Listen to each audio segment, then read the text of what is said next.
আমাদের ভিডিওর টপিক হচ্ছে ফাইবারের কেমিক্যাল প্রপার্টিজ কি। Chemical properties of fibre. Chemical properties বা রাসায়নিক বৈশিষ্ট্য। কেমিক্যাল প্রপার্টিজ বলতে রাসায়নিক পদার্থ এবং প্রতিক্রিয়ার ফাইবারের আচরণকে বোঝায়। এর মধ্যে chemical composition, chemical stability, resistance to acids, alkalis, solvent, susceptibility and light বা পরিবেশগত বৈশিষ্ট্যগুলি অন্তর্ভুক্ত রয়েছে। কেমিক্যাল কম্পোজিশন একটি ফাইবারের রাসায়নিক গঠন, নির্দিষ্ট বিন্যাস এবং অণুর প্রকারগুলিকে বোঝায় যা ফাইবার তৈরি করে। এই সংমিশ্রণটি ফাইবারের ফিজিক্যাল এবং কেমিক্যাল বৈশিষ্ট্যগুলি নির্ধারণ করে। ফাইবার স্ট্রেংথ, ফ্লেক্সিবিলিটি, ডিউরেবিলিটি এবং পরিবেশগত কারণগুলির যেমন ময়েশ্চার, হিট এবং রাসায়নিক প্রতিক্রিয়ার সাথে অন্তর্ভুক্ত।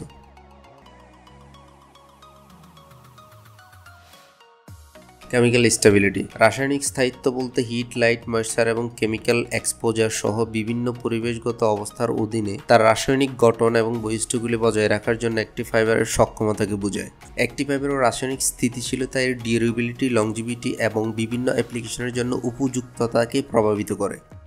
ওয়াটার পানির সাথে ফাইবারের পারস্পরিক ক্রিয়ার আলোকে ফাইবার দুই প্রকার হয়, যেমন হাইড্রোফোবিক এবং হাইড্রোফিলিক। হাইড্রোফোবিক ফাইবার হলো এমন ধরনের ফাইবার যা পানির প্রতি আকৃষ্ট হয় না, ফলে এই ধরনের ফাইবারের পানি শোষণের পরিমাণ কম থাকে।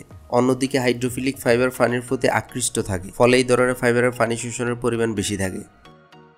Hydrophobic fibre less affinity to water, hydrophilic fibre more affinity to water.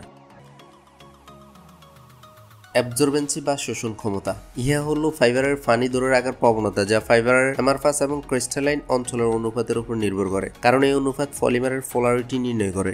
Acid বিভিন্ন ফাইবারের সাথে অ্যাসিডের বিক্রিয়ার ফলাফল বিভিন্ন রকম হয়। এজন্য অ্যাসিডের ক্ষতিকর প্রভাব থেকে ফাইবারকে নিরাপদ রাখার লক্ষ্যে খুব সতর্কতার সাথে অ্যাসিড নির্বাচন করতে হবে।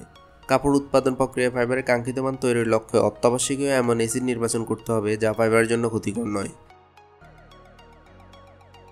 অ্যালকালি বা ক্ষারীয় ইহা ফাইবার এবং অ্যাসিডের পারস্পরিক বিক্রিয়ার মতোই, যা বিভিন্ন ফাইবারের ক্ষেত্রে অ্যালকালির প্রতিক্রিয়া বিভিন্ন রকম হতে পারে। আমরা জানি পানির পিএইচ 0 থেকে 14 পর্যন্ত। পিএইচ 7 মানে নিউট্রাল, পিএইচ 7 এর কম মানে অ্যাসিডিক এবং পিএইচ 7 এর বেশি মানে হচ্ছে অ্যালকালাইন। এজন্য ফাইবারের প্রক্রিয়াজাতের অংশ হিসেবে অ্যালকালি নির্বাচনের সতর্ক হওয়া প্রয়োজন। যেমন বেজ অ্যালকালি উল ফাইবারের উপর তেমন কোনো বিরূপ প্রতিক্রিয়া থাকে না, কিন্তু বেশি ঘনত্বের কাস্টিক সোডা উল ফাইবারের জন্য ক্ষতিকর প্রভাব থাকে।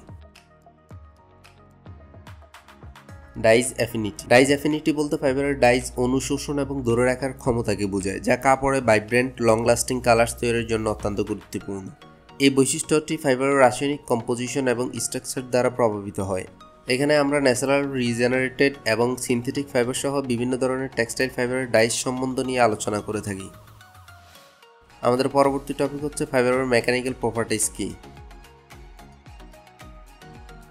কারো যদি কোনো জিজ্ঞাসা বা মতামত থেকে থাকে প্লিজ ভিডিওর নিচে কমেন্ট করতে পারেন। আশা করি চ্যানেলটি সাবস্ক্রাইব, লাইক এবং শেয়ার দিয়ে পাশে থাকবেন। সবার আগে নোটিফিকেশন পেতে বেল বাটনটি ক্লিক দিয়ে রাখুন। সম্পূর্ণ ভিডিওটি দেখার জন্য আপনাকে অসংখ্য ধন্যবাদ।